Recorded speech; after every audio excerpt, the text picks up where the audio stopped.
Good morning. I should say good afternoon by now. Good afternoon. Good afternoon, Hartford Public School scholars. Good afternoon. Good afternoon. Dr. Kishimoto, let's try this again. Good afternoon. Good afternoon. It's great to have all of you here this morning. We have an exciting program today, and we're going to have a conversation with leaders from around the state and nation. And I'm going to be welcoming them and kicking us off this afternoon. Secretary Duncan, Governor Malloy, Lieutenant Governor Wyman, Senator Chris Murphy, Senator Richard Blumenthal, Congressman John Lawson, Education Commissioner Stephen Pryor, Mayor Segarra, Representative Ritter have all joined us today, and I welcome them to the Hartford Public Schools.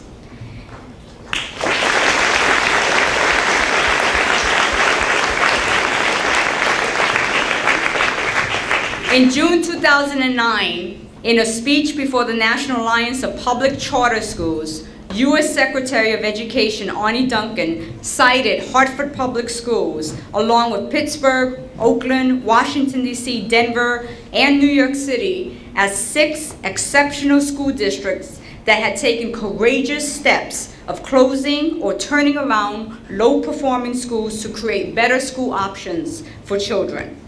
Hartford Public Schools took a necessary bold step and embarked on a mission to close the achievement gap by reorganizing the district into a portfolio of schools, each with their own theme. Parents now have a say in how their individual schools are governed.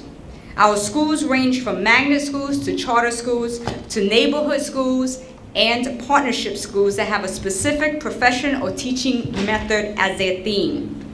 We have developed a strategic operating plan that maps out the specific educational milestones we have to meet in order to reach our ultimate goal of preparing every Hartford Public School students to be college and career ready. If you thought we were good then, we are even better today. An independent study in 2013 confirmed that Hartford Public Schools has closed the achievement gap by 1/3.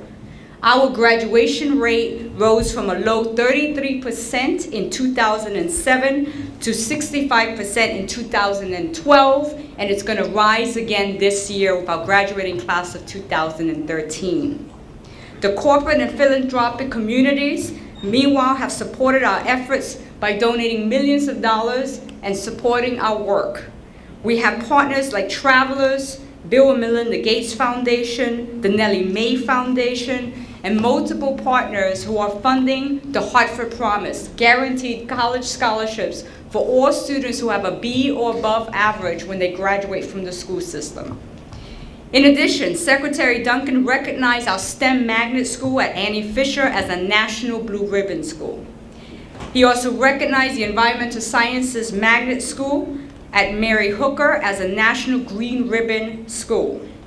Our Sport and Medical Sciences Academy was listed as one of America's best high school by U.S. News and World Report.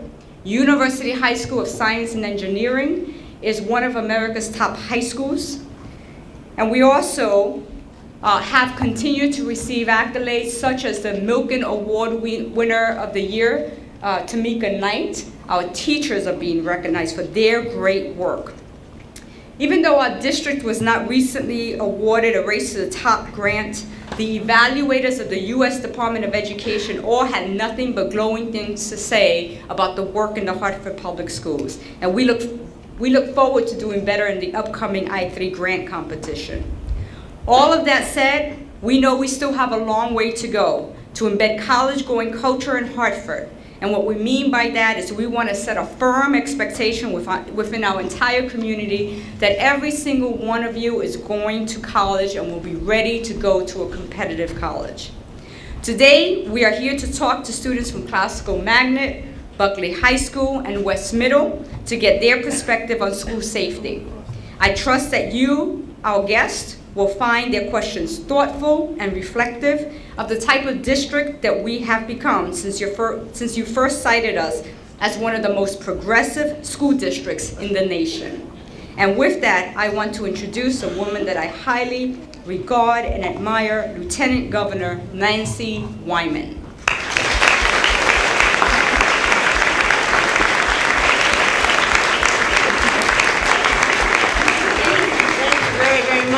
What a great audience it is today.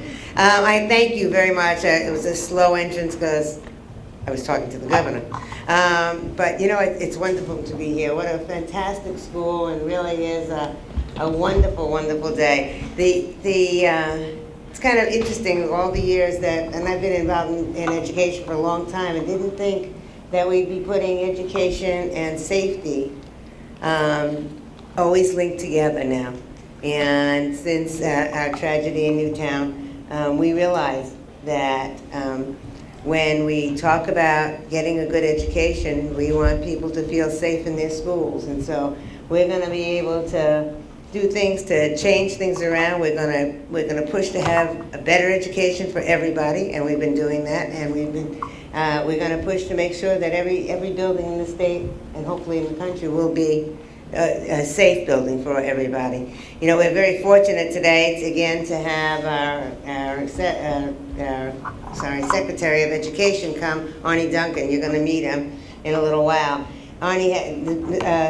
Secretary Duncan has been here many, many times since he's been in office, and we're very, very fortunate to have him. He really cares about Connecticut, and cares about our kids, and cares about the education system that we have here. So I guess I was supposed to originally introduce I am now introducing you. Yes. Okay, and we didn't do that very, very much, and I apologize again for not getting this right, but they just messed me up, but it's okay. It happens. Thank you very, very much. Certainly. Thanks for being here. Thank you.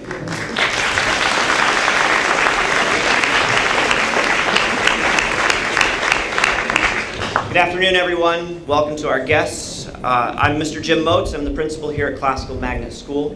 Very honored to have these esteemed guests here visiting with us, and also our fellow students from across Hartford, to celebrate what education is, but also to celebrate that experience of asking questions.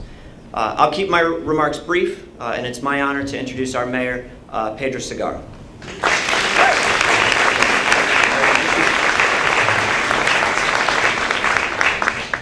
Good afternoon. It is really indeed a pleasure to be here with you today. Thank you, Principal Lopes. Thank you, Superintendent. Today is a very, very special and important day. It is my privilege to welcome Secretary Duncan to our city. I have met him several occasions in my visits to Washington, D.C. But it is also super important because today we're accompanied by both of our U.S. senators, Senator Murphy and Senator Blumenthal, as well as our congressman, my esteemed and dear congressman, because he represents our district, and that's Congressman Larson. It is an important day because there is no issue that is as important to me as it is your safety. We are doing as much as we can to make sure that your lives and your safety are protected. During my tenure, I have increased resources to our police department, and we have achieved a 35% reduction in shootings and homicides in our city. So it is possible to join hands with our state government, which has been partly responsible for that success. We have a shooting task force that involves different state agencies as well as different city and other towns that are joining efforts. So it is possible to do that. It is possible to have technology, and we're implementing a mutual link technology system that affords us a better opportunity through the use of cameras and technology to make your school safer.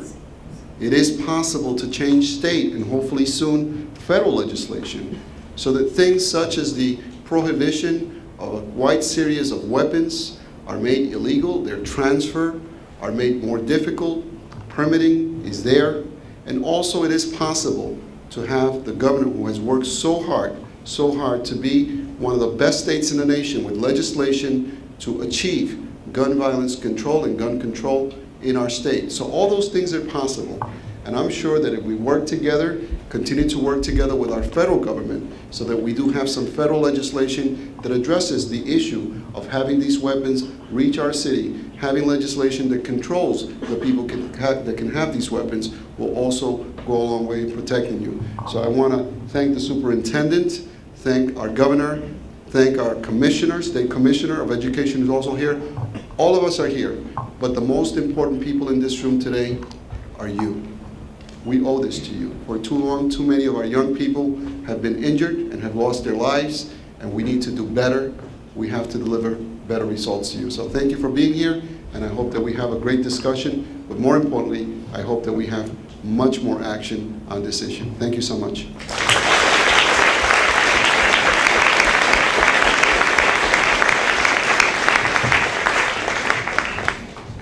I'm going to introduce to you our senior United States Senator, someone who has a long record of public service in our state, U.S. Senator Richard Blumenthal.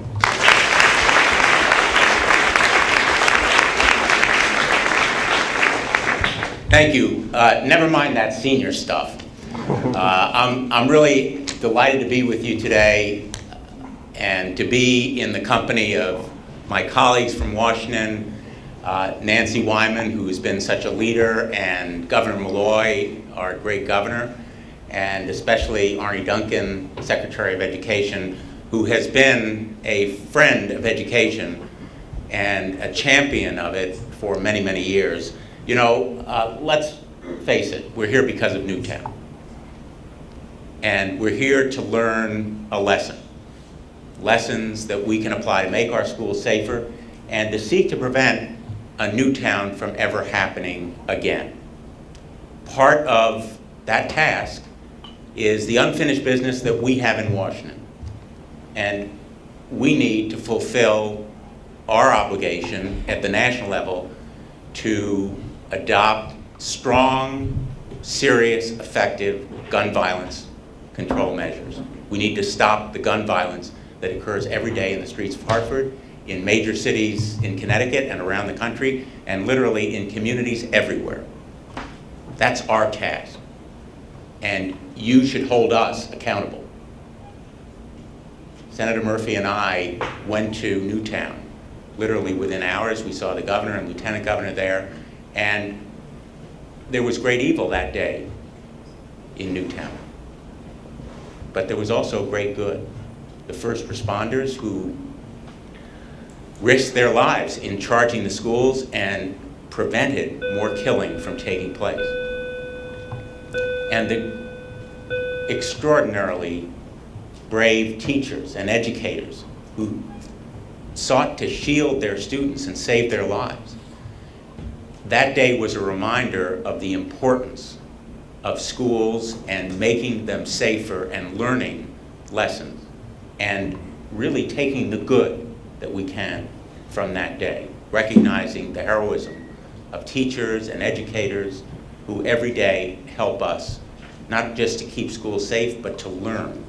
Schools can't be great learning environments unless they're safe. Students can't learn in schools if they feel their safety is jeopardized. Parents have a right to know when they drop their kids off in the morning that they'll pick up those kids at the end of the day and not have to worry about their safety. And schools cannot be prisons. They can't be places that are designed, above all, to keep people there and other people out. They have to be great learning environments, which is what the Hartford schools are seeking to do. I went around to schools throughout the state of Connecticut while the Senate was considering gun violence prevention legislation. And what I saw is that Connecticut schools, including Hartford, are at the cutting edge of new advances. Locks, alarms, surveillance cameras, all kinds of new equipment, as well as training and practices and procedures that will help make schools safer. Connecticut's not waiting for Washington. Connecticut's moving ahead. And today, we are recognizing the contributions that Connecticut is making, not just in the strong gun violence measures that it adopted in the legislature, but what is happening in schools across our state at the initiative of local authorities. It is a grassroots movement to make schools safer, and Washington can learn from it. Part of the measure that the Senate considered was more resources, school safety resources, which are needed for those locks and alarms and other equipment, as well as school resource officers, which can serve not just to improve safety, but also as mentors and models. So I hope that we recognize that these decisions have to be made locally, that Hartford ought to be helping to lead the way along with other cities and schools around Connecticut, and that we provide the resources that are needed for those specific steps to be taken, the support that school boards and local authorities need, your teachers and educators here in Hartford, so that they can continue to be at the cutting edge and the forefront of safety measures that can and should be taken to make our schools safer. There are educational milestones that you are meeting and exceeding. And part of the reason is that you're making schools safer, and we still have a lot of work to do, which Washington can help you make. And I hope that the federal government will help you make. And that's why I'm so appreciative that Secretary Duncan is here today, because he understands, he gets it. And we're very fortunate to have him visit with us today. I want to introduce you now my colleague and friend. We are a team. Senator Murphy and I are a team together in Washington, and I'm very proud to introduce him now.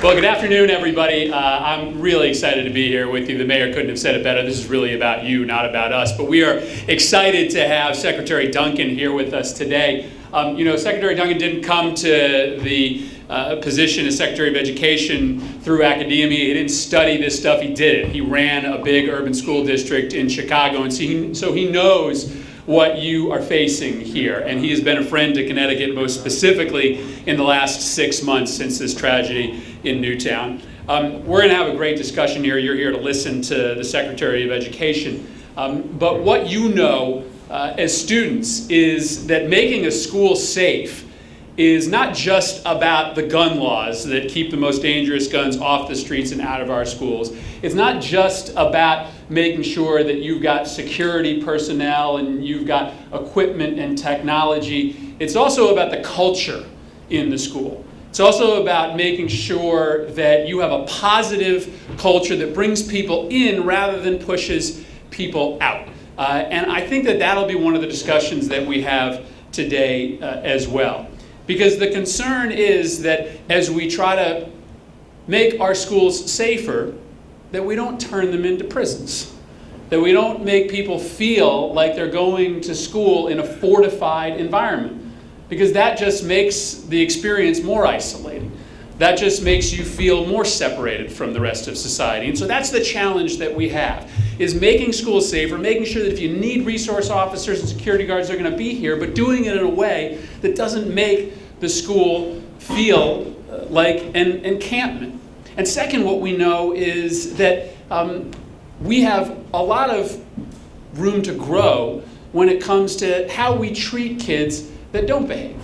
Now, Hartford is an example in the nation of cutting down on something called the school to prison pipeline, which is kids that get suspended and then expelled and then end up in more serious situations. So Hartford has led the way by cutting down dramatically on the number of kids that end up in the criminal justice system because of things that they do here in school. How is that connected to school safety? Well, if you have a better school discipline process, then you can control the atmosphere and the culture of your school, which makes it much less likely that someone eventually is going to go off the deep end and do something tremendously violent. If we build positive school cultures, then we build much safer schools. So I'm thrilled to be here today. I'm thrilled to be here with our governor and with our Secretary of Education. You're going to hear, I think, a really, really important discussion about what's happening at the state level and what's happening at the federal level as well. And I just say those things to tell you how complex this is. It's not just about gun laws. It's not just about security. It's about making schools here in Hartford and across the country positive places to go to school. If you do that, you make safer schools as well. Let me now introduce to you someone who has committed his entire life to the city of Hartford and this region, my great friend, your Congressman John Larson. Thank you, Senator Murphy. Senator Blumenthal. I understand from Assistant Principal Larson that this is the best high school in the United States. Is that true? Well, I'm honored to be here as well and join our great governor, Dan Malloy, and our lieutenant governor, who you'll be hearing from again shortly, along with Mayor Segura and Superintendent Kishimoto, and of course my two colleagues in the United States Senate who have done extraordinary work on behalf of the state of Connecticut and have been there with the families of Newtown during what has been a trying time, not only for this great state, but for the entire nation. Indeed, the whole world is focused in on what's happening in the United States of America. Today, that focus centers in Hartford, Connecticut. We've had the president here recently, and today we're going to have the Secretary of Education. Quite an honor. But he's here, as our previous speakers have said, to listen to you. Because as Daniel Boorstin once said, the librarian of Congress, this is an opportunity in places of education where you get to ask the unimagined question and receive unwelcome responses. In this city, just 2 weeks ago, Congressman Thompson, Mayor Segura, the governor, lieutenant governor, we were here talking first at Faith Congregational, where people were unafraid to get up and ask the unimagined question about the violence that goes on in this city, about the loss of life. And as much as the focus of Newtown has provided this nation with the opportunity to look at what's happening all across this nation, in our own beloved city, you know, friends, neighbors, family members who have been victims of violence. Change happens locally. On Mother's Day, at First Congregational, they read off the 18 young people who have died as a result of violence. 18 people in just the last 18 months. This cannot go on. It's going to take all of us in collaboration, and most of all, in our communities. It's going to take you. So we look forward to your questions today as we continue to search for the answers. But answers always don't reside in Washington, D.C. They reside here, in your heart and in this community and in this great nation of ours. I'm so proud of our General Assembly and the leadership of our governor and lieutenant governor. Lieutenant Governor Nancy Wyman has been nothing short of exceptional in her devotion to this state, this community, and her job. And even though she gets around quickly, you'll see her across every Memorial Day parade, probably tomorrow, in about 6-inch pumps. But she's got a heart and compassion and commitment to this community and this state like nobody who's ever held that position of Lieutenant Governor. Our Lieutenant Governor, Nancy Wyman. Thank you. Thank you, John. Thank you to everybody. And what I'm here for is to do what I like to do probably the best, introduce to you a man who really cares about what's going on in the state, who's come out and fought for against gun violence, has been there on the ground, helping the parents, making it through after some rough times.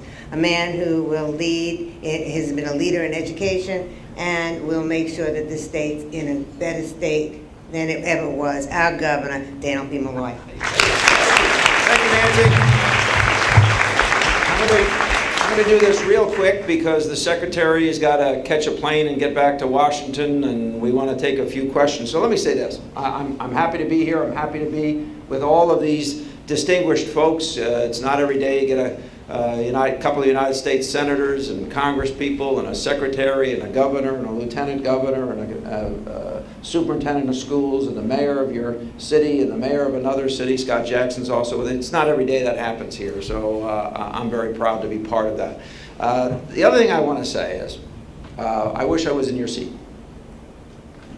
I wish that I had all the potential that you have right now. I wish I was your age. I wish I was looking at your future, particularly if you handle your future well. It's one of the reasons that I work so hard with our education commissioner to improve education in every one of our schools in this state, because your potential cannot and should not be wasted. It's one of the reasons I work so hard to create jobs in this state, something that we've done to the tune of about 25 million private sector, 25,000 private sector jobs. But actually, I understand that between education and employment, if we get those two things right, then your potential will play itself out to make Connecticut a stronger and better place in which to live, to raise your children, to be educated in, and to work in. So these are things that the collection of us up here are working on a daily basis. We are pressing as hard as we can because of your potential, because of the differences you can make in our state, in our nation, in our world. We do not want to waste another drop of that potential. So with that, I'd like to say that I'm very proud to have Secretary Duncan come to Connecticut. He and I have worked on education reform issues in this state and elsewhere, on extending school days, on making sure our children are fed, and making sure our schools and our urban school systems in particular are working for a much broader cross-section of the students educated in them. And with that, I'd like to introduce the great Secretary of Education.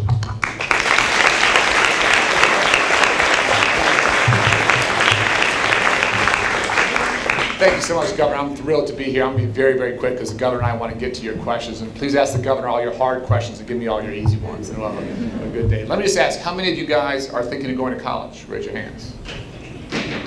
How many of you are thinking of graduating from college? Raise your hands. All right, give yourself a round of applause.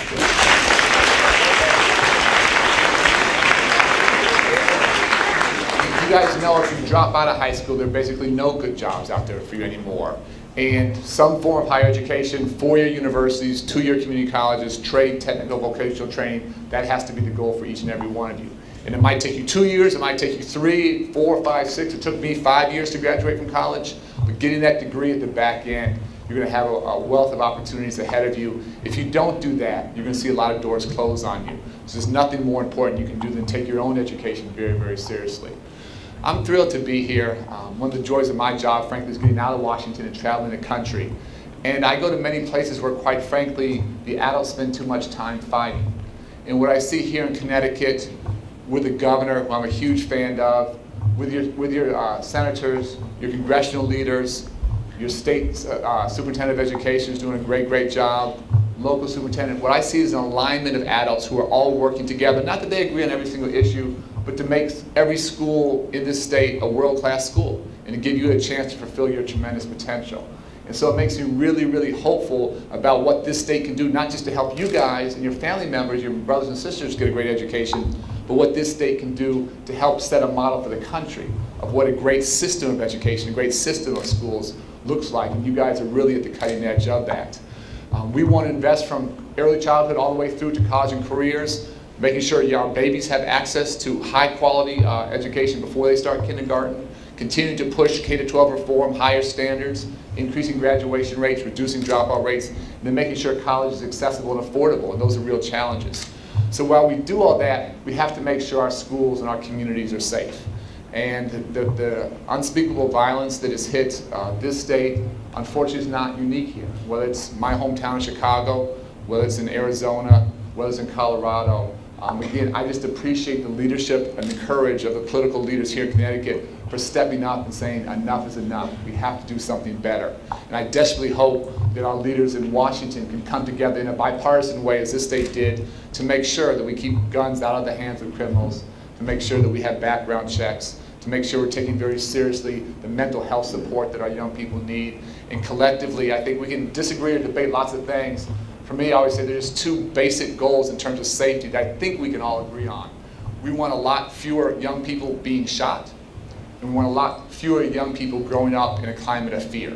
And we can figure out how to get there, but if we can agree on those two goals, then we can find, I think, a common agenda to move forward. So we're very pleased to be able to help the Newtown community. We announced yesterday a grant of about $1.3 million to try and help them rebuild lives, rebuild the community, subsequent to just the devastating tragedy that happened at Sandy Hook. But please know we're with you guys, and we're the Newtown community for the long haul.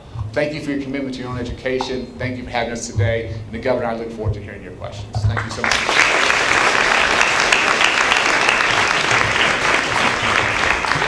We're going to begin quickly with a question. It's going to be kicked off by Shamar Mahan from Classical Magnet. Good afternoon, my name is Shamar Mahan. Thank you for taking time out of your busy schedule to speak to us. It is an honor. I have 4 quick questions for you, if that is okay. First question being, in order to ensure the safety of the students at Classical Magnet and other schools across our state, I'm advocating for armed guards on school grounds like Enfield has already done, and similar to the armed guard that you have with you today.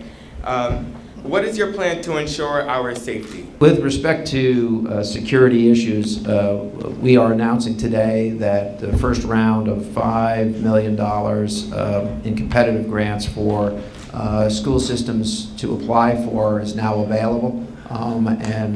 We will then follow that up with at least 2 additional rounds of $5 million. I suspect it'll grow over time. We also will have a report by January of recommendations to school districts and new standards that will apply. That committee is currently working on it, as well as the Sandy Hook Advisory Commission will be making a series of recommendations as well. It's entirely possible that we could end up taking some of that up on a short special session if that's required, since the work is not going to be done before the end of this session. So we're working on the issues of security on a regular basis. I do want to address the first portion of your question, and that is armed guards. We are leaving that up currently, at least, to school districts to make those decisions. Enfield has. Many districts do provide forms of security. Some districts don't. Until we actually have a state standard, we'll leave it up to the local communities, but I understand what you're asking for. Just to quickly add and echo the governor's points, we're asking Congress for about $385 million to put behind increasing school safety. Lots of different ways to do that. As the governor said, I think it's really important that we don't try and dictate from Washington what happens, but really leave it up to great local superintendents and principals to figure out what the best use of those dollars may be. For us to get access to these resources, we need Congress in a bipartisan way to work together. Congress, as you guys know, has been pretty dysfunctional, and whatever you can do to encourage leaders on both sides of the aisle to work together, as you guys have done in Connecticut so well, that'd be very helpful. I'm quite honestly pretty mixed on the idea of armed guards, and that's very much, again, up to the local principals and superintendents. But I will tell you, in some of my toughest neighborhoods in Chicago, I led Chicago Public Schools, we had principals who made the decision to use the dollars for armed security and put that instead into social workers and counselors and after-school programming, and saw tremendous reductions in violence. So there's not a one-size-fits-all mentality here, and we really want to rely on the expertise and the sense of the community that folks on the ground level have. But more armed guards, quite honestly, for me, is not always the right answer. So thank you, Secretary, and thank you, Governor, for your time today. So my question is kind of related to this. Nassim Taleb, author of the book The Black Swan, would characterize the Newtown shooting event as a black swan or long tail event, which is an event that is incredibly rare, so rare to the point that it is almost completely unpredictable and therefore happens, but it has an incredibly powerful impact. So my question for you is that in the cases of these black swan events, how much precedence should we give as a nation to these sort of events? Now, them being so statistically unpredictable, it's almost hard to give them precedence, but at the same time, them having a large effect, you have to balance that. How would you balance that? A really thoughtful question. So I think we owe it to you and to our families and communities to do everything we can do to make sure our schools are as safe as possible.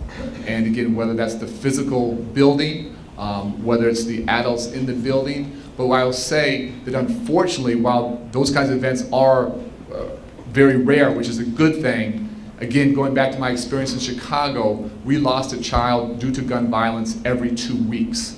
It was staggeringly predictable and staggeringly continuous. So there was very little surprises, and my great concern is that adult behavior didn't change. What I see what happened here in Connecticut is we had a horrendous event, and the legislature came together quickly to try and prevent or reduce the likelihood. You can never maybe 100% prevent, but to take common sense steps to reduce the likelihood. That's the kind of action I'd like to see us take as a nation, not just as a state. But I also think the fact that so many young people are losing their lives on a very frequent and regular basis, that is untenable to me. Our kids and our families and our communities, I think, deserve much better than that. Thank you. Hi, thank you for being here. My question is if you have any plans on the guns that are being made by 3D printers, since they are coming out as plastic and not metal and can't be detected by metal detectors. Well, it is an issue that people are taking up and looking at, and we will undoubtedly address. I think we have, by all reports, some of the most serious and far-reaching gun legislation in the United States. I note that my picture is now on the front page of the NRA magazine for the month, as well as 3 or 4 other pages inside the article. So we're having an impact, and we are monitoring these issues on a constant basis. Having said that, the possibilities of those kinds of guns are not so different than when I was a kid and people were talking about zip guns and guns you could make at home. So we'll work to have the right approach to it. My name is Najee Stapleton. I'm from West Middle. I have one question regarding what Senator Chris Murphy said about creating a positive culture within the schools.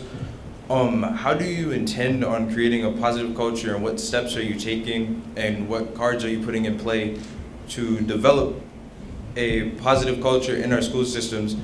Because as we know, much of the negative culture comes from the students' homes and their personalities and behaviors, which some may find crossing the line between school and home. So what steps are you going to be taking to? Sure, let me, it's a great question, by the way. What I frequently point out when we talk about people's homes, for the most part, we educated in our state that generation as well. In fact, the generation before that, we also educated. So we have tolerated, in some senses, intergenerational failure. It seems to me that the only place that we can address that, the only place that we can really make the kind of progress that we need to make is in schools. It is the best chance we have for turning around that attitude of failure. And that's why we are experimenting with different school models, which are represented in this room. That's why we're experimenting with uniforms, which are represented in this room. It's why we're putting more assets into taking what actually is successful and replicating that. So let me just say this very quickly. In our education reform of last year, we highlighted 30 low-performing districts, of which Hartford is one. But I frequently point out that in every one of those low-performing districts, in almost every one of them, there is an outstanding school. We don't replicate that school, we replicate the failures. And so what this administration needs to be about on a state level is replicating the successes, and that's what we're trying to do. Thank you. If I could just quickly add, I think the idea of having positive school climates is so desperately important. If we're serious about academic success, that's foundational, that's fundamental. I think one of the most important things that we can do as adults is to listen to you guys as students. You guys know exactly what's working, what's not. You know when you feel safe, you know when you feel bullied, you know what it's like to get to and from school. And the more we empower you as young leaders, hear your recommendations, hear your thoughts, and this should be a partnership between adults and students in schools. And I think so many of the answers lie not frankly with any of us, but with you guys. We as adults have to do a much better job of listening and empowering you guys to create the kind of climate where you can be academically successful. Hi, it's a pleasure to have you guys here. I'm not an 8th grader from West Middle, but I'm a 12th grader from Classical Magnet. And I have in simple terms, I'd like to ask, there seems to be a lot of stress on keeping the school safe and implementing these things, but there was also a lot of stress throughout the speeches that you guys gave on not turning the school into a prison and not locking it down and not turning it into a more militarized area. And I'd just like to know, I can say that we mutually all want to be safe, but we also mutually don't want to be scared to come to school. Especially going into younger grades, such as like kindergarten or 1st grade, 2nd grade, these grades that were affected by Sandy Hook. I think we can mutually understand the idea of a murderer much better now that we're in 12th grade, 10th grade, 11th grade, but how do we plan on stressing these securities to children who are younger or children who maybe don't understand the concept as well? These are all fantastic questions without easy answers. I think you sort of hit on it, that there's a fine line in all of this that we need to walk, and the answer is going to vary in elementary, middle, high school, community by community. One thing that we're going to try and do with our department is put out a series of best practices. What seems to be working for our youngest children, for middle school students, and for high school students from around the country. We're going to be putting that out later this summer. And not that those are all the right answers, but it'll give a set of best practices, a set of ideas and guidelines that communities can figure out, well, this makes sense or this doesn't, and this is how I can do something better. But the idea of our children being free of fear and not overly scaring them, I think, is so important. Children should have fun, they should play, they should be looking forward to a long life ahead of them, and whatever we can do to create a climate in which they feel very secure and can, again, fulfill their great academic and social potential, we have to do that. But we have to find that balance as carefully as we can in 100,000 schools around the country, and that's easier said than done. Yeah, I agree. Thank you for answering my question. Have a good day. Hello, my name's Cesare Rivera. I'm a student at Buckley High School, and I'd like to thank you for allowing us to have this opportunity to ask you questions. My question is, what measures should we take to account for guns that have already been purchased? I know that there are certain things being proposed for anyone that wants to purchase a gun for the future, but I want to know what measures there are that we can really be taken for people that have already purchased weapons.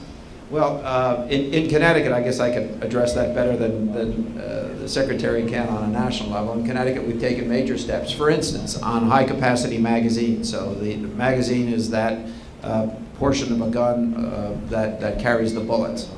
Anything over 10 has to be registered.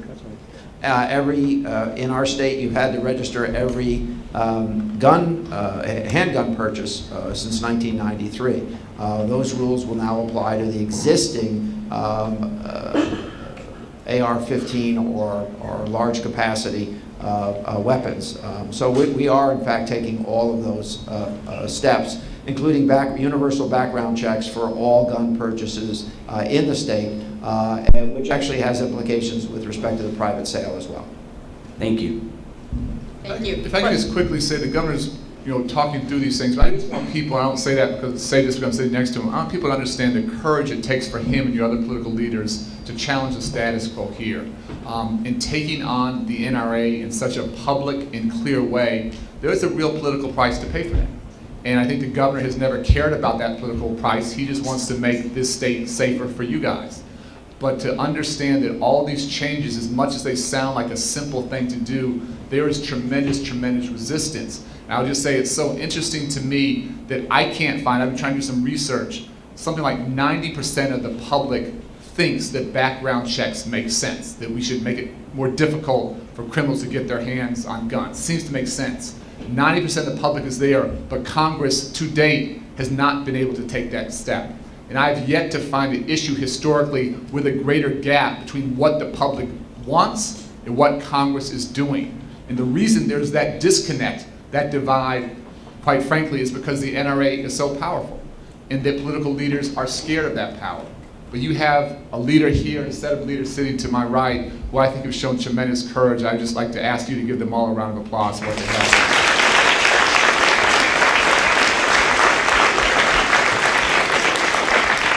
Hi, I'm Brian Montrod, class from Mag School. I have a question. It appears that not much has changed after Columbine and Virginia Tech. Why should we expect something more different from this one, from this tragedy? I think that it's another good question. I think this is changing because we have not, as a nation, witnessed 20 babies being killed in a school building, along with 6 adults. It seems to have concentrated people, grabbed their attention, and really not letting go of their attention. And I know that from traveling around the country, where the first thing that people want to talk to me about is that incident.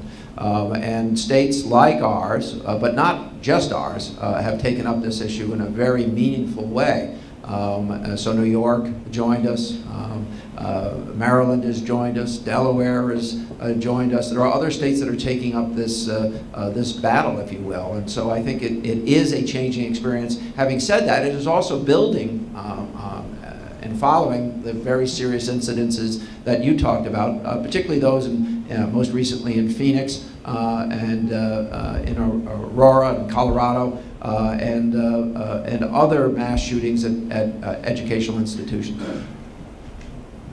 To quickly add, my personal belief is that you can't expect things to change. You have to demand that things change. And as a country, I'm just speaking personally, we have been far too passive in this area. We have had a staggering loss of life for a long, long time, and that's been acceptable. So if you just expect things will change due to Sandy Hook, I actually promise you they won't. If you and other young people around the country demand that your communities and your schools become safer, I promise you it will change. But without leadership, this is democracy in action. Without leadership, these guys can work hard, but without you and your peers and your friends from around the country, without you stepping up, we will continue to see an unacceptable loss of life. Thank you. Okay, hi, my name's Justin from Classical, and I actually have a question. I agree that security is a huge issue. However, our school this year feels like a lot of the time and money has been spent on standardized testing. And it kind of feels like my education has been a little compromised in order to take these tests. And so I'm wondering, couldn't we eliminate some of these standardized testing to have the money to increase our security and increase the safety of our school, instead of taking away my education to put me in a test that's not directly affecting me or my future? Yeah, listen, I think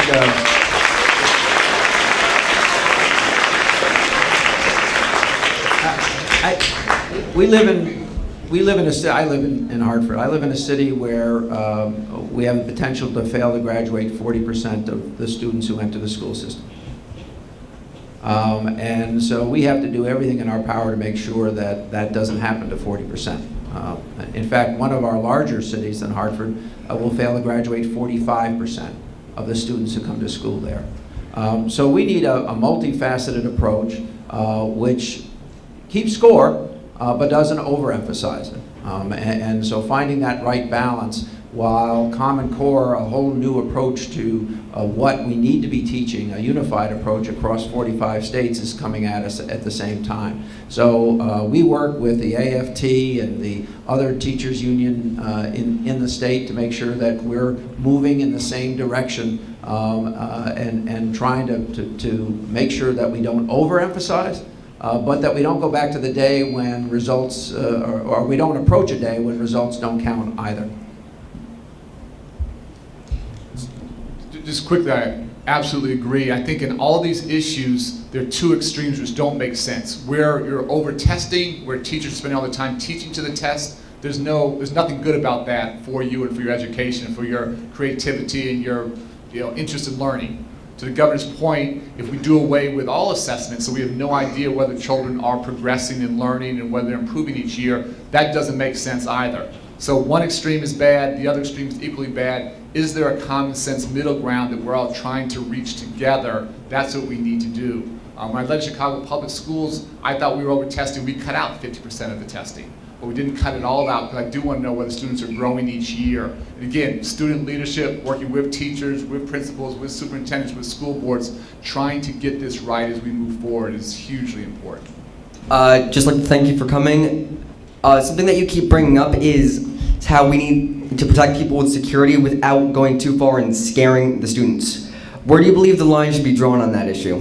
I suppose, again, two things. Number one, we think it's primarily a local issue to be decided by local boards of education, and we'll work with them and give them our best guidance with respect to that. That's number one. Number two, I think different standards will apply in different places.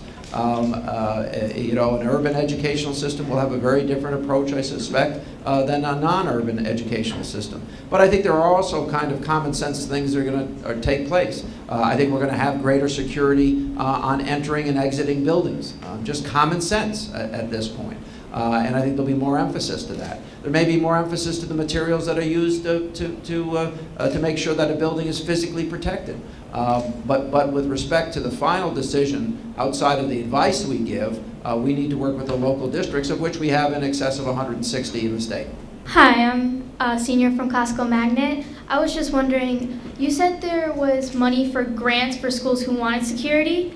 I was just wondering about the grants seniors would use for college and the sequester, and how that plays into giving money for security.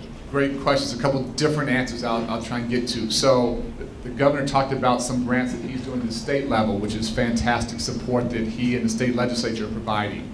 The president is asking Congress for about $385 million to help schools and students around the country. That's the budget proposal request. For that to happen, bipartisan leadership in the House and Senate have to vote on that and approve that. And again, we think if folks can start to work together in a bipartisan way, there's no better way to do it than that. Sequester is an unmitigated disaster. It is a height of adult dysfunction, and I apologize that Washington has allowed this to happen. It is cutting education in Head Start. It will lead to cuts in K-12. Work-study opportunities will be reduced. And just as a country, we're cutting off our nose to spite our face. We want to compete internationally. We want to lead the globe, lead the world in college graduation rates. The fact that political leaders would allow their bickering, their own issues, to hurt education, it's bad for kids, bad for education, bad for our economy. And it should not be happening. And again, I'm pushing as hard as I can to try and get folks to work better together, but frankly need some help. There's just no upside there. Having said that, there is still a huge amount of grants and scholarships and loans out there for you. I encourage all of you to come look at our website, our student aid website. Seniors desperately hope you've filled out the FAFSA, the financial aid form. And one of the things I'm most proud of that we accomplished already, this is done, lots of things we're fighting for, is we got an additional $40 billion for Pell Grants.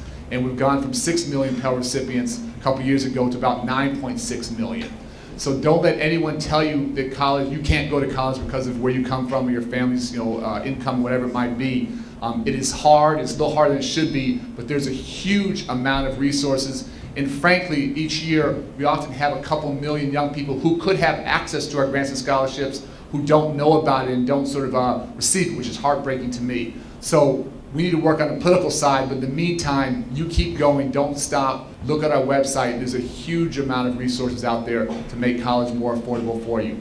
Finally, we tried to put a lot of transparency out there so you could look at different colleges. What's their graduation rate? What kind of financial aid package they give you, grants versus loans?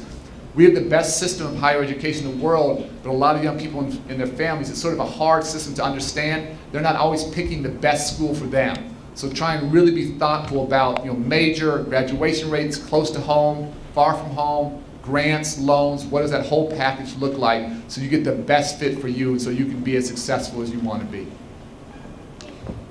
Secretary Duncan, I am pleased to let you know that for the first time, 100% of our graduating seniors this year have applied to college, and 75% have been admitted. I thank our Hartford Public School students for great questions, very deep, thoughtful questions. Final word, Secretary Duncan, Governor Malloy. First of all, I want to again thank the Secretary for his great leadership. When he announced that he was going to remain a part of the administration, I called him. He thought I was calling to ask him for something. I was calling to thank him for doing that. Secondly, great job. This is one of the most attentive student programs I've ever been to, and the quality of the questions just knocked it out of the park. So I'm very, as I said at the beginning, I wish I was in your seat. I restate that. I think you're doing a great job, and keep up the hard work. Let me just say one other thing about college, if you decide to do it. We have great community colleges, as well as our regional universities, as well as the University of Connecticut, and we also have programs to make sure that that education is affordable. For instance, when we raise tuition, we also raise financial aid in a commensurate fashion, so that we're not falling further behind. There is a way to put an education together for everybody in the state of Connecticut who wants to get one, whether it's through the community college system, or there are our other public universities, or some combination of public and private universities. We'll work with you. A couple quick things. First of all, again, as the governor said, just amazingly thoughtful questions, and not to insult any of the adults here. These are much better questions coming from students than I normally get from adults. So really appreciate the thoughtfulness and the nuance and complexity is fantastic. Secondly, particularly for those graduating 8th graders, seniors, but for all of you, please thank your teachers and principals. They work so hard every single day to help you guys be successful. We don't pay teachers enough. We don't pay principals enough. They do it not to get rich. It's the wrong profession to get rich. They do it because they care about you guys. And just a little thank you. You have no idea what that means to the adults who are working so hard every day. And the final thing is, again, the goal is not to go to college. It's fantastic. Everyone's applying. The goal is to graduate. And it's a hard step. My freshman year in college was by far the hardest year I had. I almost didn't make it through.